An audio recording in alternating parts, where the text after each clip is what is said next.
The one benefit to just ignoring a disaster is that the media eventually does lose interest. We'll even admit it's hard to talk about the border every single night because it's just too repetitive. As bad as it is, it's happening every single day. It gets old. The Biden team is counting on America's short attention span on this. Today, a president that sold the American public on moderate policies proved once again he is owned by the far left on this one. Biden invited 6 DACA recipients into a private meeting in the Oval Office to highlight his immigration priorities. He didn't want the cameras to see all this action. It was an obvious publicity stunt, though. 2 of the visitors are now open border activists, including a visa overstay from Thailand who sued the Trump administration, and a Peruvian who works for an immigration advocacy group. A meeting that was quite rich for a president who once said this. I voted for a fence. I voted unlike most Democrats, and some of you won't like it. I voted for 700-mile fence.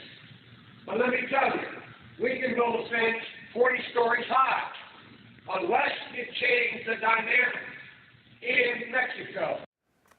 The fiery old Biden, remember him? He wasn't always this nice guy he is today. What a flip, but to be fair, he's a career politician. All of his positions are tested in focus groups. Illegal immigrants were bad 15 years ago. Our data now indicates they're good. Biden working to protect DACA, a program that's not even at risk right now, considering the Democrat owns both houses of Congress and has the White House. The bigger story, Biden wants a pathway to citizenship for all illegals in this country. That could be 11, maybe 20, maybe 25 million people. Who knows?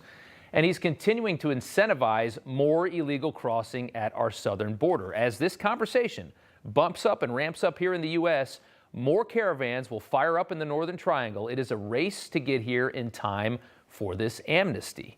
And that conversation restarted today. The event today, of course, was closed to all the media. Like I said, they don't want you to see what he's going to say. This is all we got. A picture of 6 dreamers, no Biden, that's all. But back to immigration, as Democrats dream of expanding their voter base by maybe 20 million people, let's not forget that in reality, the left doesn't really care at all about these people. Let's just be honest. During the 2019 shutdown, remember the government shutdown, Trump offered to extend the DACA program for 3 years, full protection for 3 years, and it was nearly an election year, in exchange for funding for the wall, which he was getting anyways. Democrats rejected that. Laughable to think that these people care about Central Americans. They don't.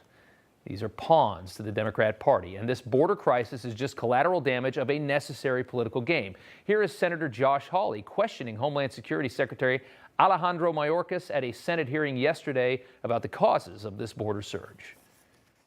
Don't you think you bear any responsibility for the current crisis by telling the world earlier this year that the border was open? Your words were, we're not telling you not to come. We're just telling you that we're putting a system back in place in which you can come. I mean, don't you think people took your words at face value then? Senator, I've never said that the border is open, and I've never believed. We're not telling you not to come. How would you parse that? That's the clown in charge of the Department of Homeland Security. Homeland Security. At this point, you just got to laugh sometimes. Let's put an open border globalist in charge of our homeland security, somebody that doesn't believe that any border should be secure.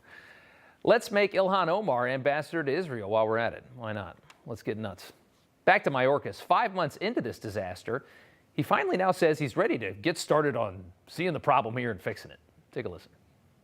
I'm looking forward to actually meeting with the ICE workforce in the coming days to hear from them as frontline personnel, to learn of their experiences, to inform the guidelines that I intend to promulgate.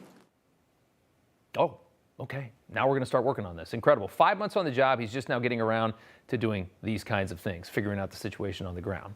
Well, here's the situation. As soon as Biden was elected, months before he even took office, the problem began. You remember the open borders guy won. Let's all head north. Check out this new report from Breitbart.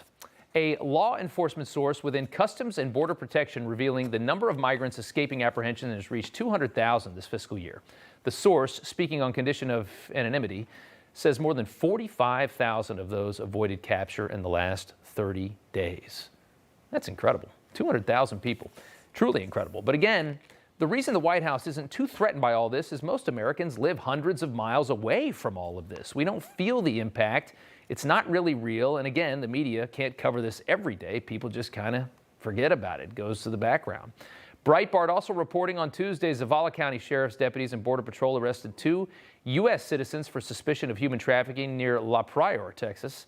6 passengers determined to be migrants illegally present in the country. 2 were Pakistani nationals, the nation that hid Osama bin Laden for years from the United States. Now, we have no idea. They could be very fine men just looking for a job. You don't know, and that's the point. But these guys are a long way from home, walking into America through Mexico. Beyond the national security risks, there is a humanitarian issue. Here is the deputy chief of the Border Patrol in Arizona. More migrant deaths have been reported in Arizona than anywhere else along the southwest border. These are people who died of dehydration, starvation, heat stroke. These are people who were lost, had few to no supplies, and nothing but mountains and desert valleys ahead of them.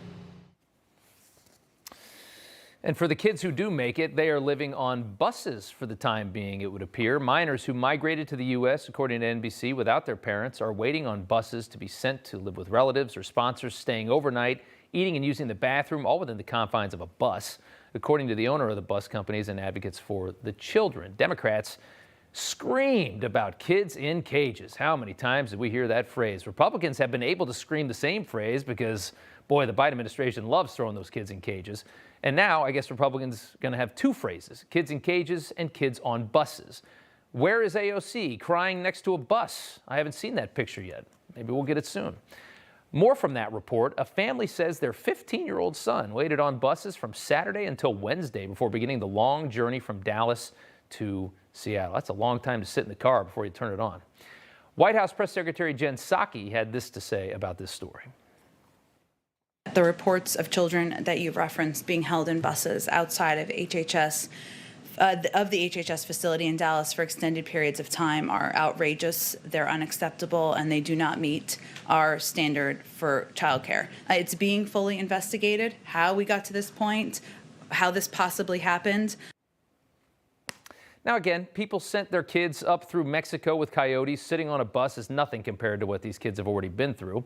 Doesn't offend me too much. But where are all the screaming Democrats? Because they're not offended, and they were offended by everything before that. Oh yeah, that's right.